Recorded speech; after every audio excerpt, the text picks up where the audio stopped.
प्यारे दोस्तों, राधे राधे, जय श्री कृष्णा। दोस्तों, आज मैं आपको गौरी ब्राह्मणी और धर्मराज की कहानी सुनाने जा रही हूँ। ध्यान पूर्वक सुने। एक समय की बात है कि एक ब्राह्मण अपनी पत्नी और बेटी के साथ एक सुंदर से गांव में रहता था। बेटी का नाम गौरी था। ब्राह्मणी धर्मराज की परम भक्त थी। उसने धर्मराज की रोज कथा कहानी कहने का नियम लिया हुआ था। जब वह रोज कथा कहानी कहती तो उसके पास उसकी बेटी गौरी भी बैठ जाती थी और वह अपनी माँ से धर्मराज की कहानी सुन लिया करती थी। इस प्रकार से बेटी गौरी के मन में भी धर्मराज के प्रति श्रद्धा उत्पन्न हो गई। एक दिन वह अपनी माँ से कहने लगी कि माँ, मैं भी धर्मराज की कथा कहने का नियम लूँगी। तो ब्राह्मणी को अपनी बेटी की श्रद्धा भाव देखकर बड़ी ही खुशी हुई। उसने अपनी बेटी से कहा, बेटी, जब तुम बड़ी हो जाओगी और तुम्हारा विवाह हो जाएगा तब तुम इस नियम को ससुराल में जाकर लेना।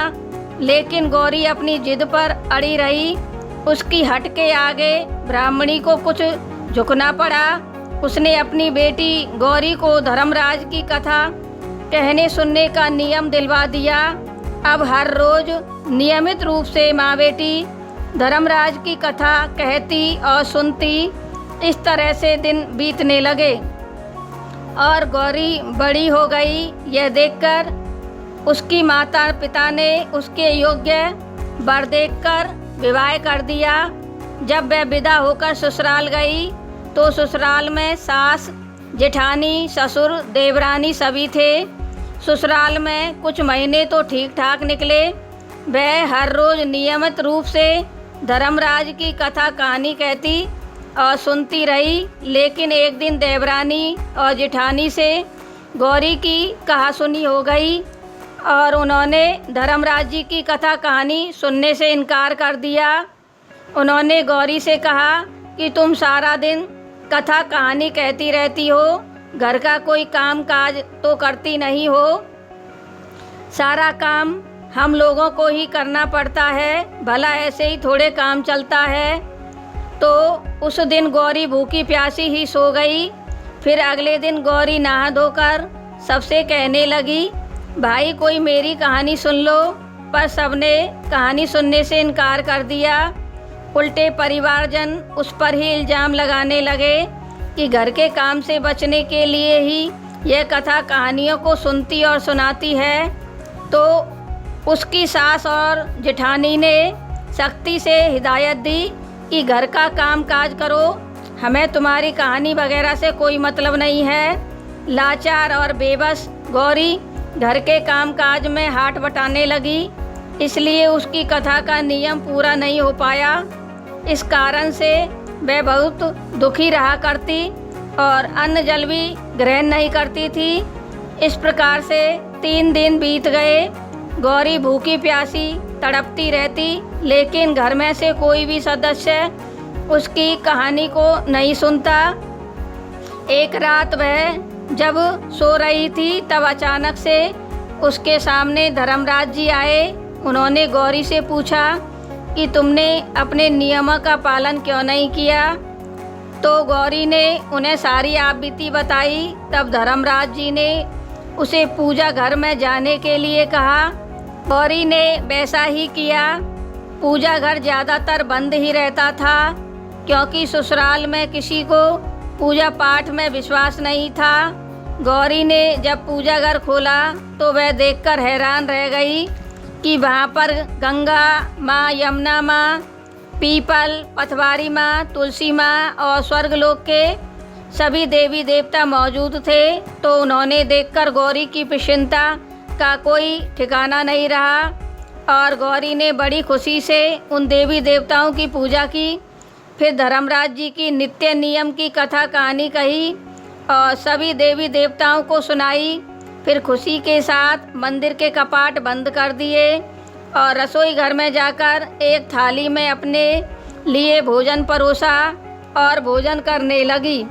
सभी घर के सदस्य खटपटाते आवाज़ सुनकर रसोई घर में आ गए तो गौरी को भोजन करते देख सभी हंसने लगे और कहने लगे कि तुम्हारे नित्य नियम का क्या हुआ। इतनी बड़ी पुजारिन बन रही थी, भूख के आगे सब नियम वगैरह टूट गए ना। जो कथा कहे और सुने बिने ही भोजन करने बैठ गई ना। अब तुम्हारे व्रत का पारण कहाँ गया। गौरी ने बड़े ही सरल स्वभाव से कहा कि मैंने सासू जी अपने व्रत का नियम नहीं तोड़ा है, पूरा कर लिया है और कथा कहने और सुनाने के बाद ही भोजन कर रही हूँ। तो परिवारजन बोले कि हमने तो तुम्हारी कथा सुनी ही नहीं, फिर तुम्हारा नियम कैसे पूरा हो गया। तो गौरी सासू माँ से बोली कि माँ जी सारे देवी देवता पूजा घर में विराजमान है, मैंने उनकी पूजा करके उनको ही मेरी कथा सुना दी है। यह सुनकर परिवारजनों को उसकी बात पर विश्वास नहीं हुआ। उन्होंने कहा कि हमें भी तो बताओ और दिखाओ कि तुम्हारे देवी देवता कहाँ हैं। तो गौरी उन सबको लेकर पूजा घर में गई। जब उसने पूजा घर का द्वार खोला तो वहाँ पर कोई नहीं था, सारे देवी देवता गायब हो गए। तब गौरी ने हाथ जोड़कर आंखें बंद कर धर्मराज जी का ध्यान किया और कहा कि मेरी सच्ची श्रद्धा है तो आप सभी देवताओं दर्शन दीजिए। मेरे परिवारजन आप लोगों के दर्शन करना चाहते हैं। तो उसके इतना कहते ही सभी देवी देवता वहाँ प्रकट हो गए। सभी परिवारजन आश्चर्य में पड़ गए।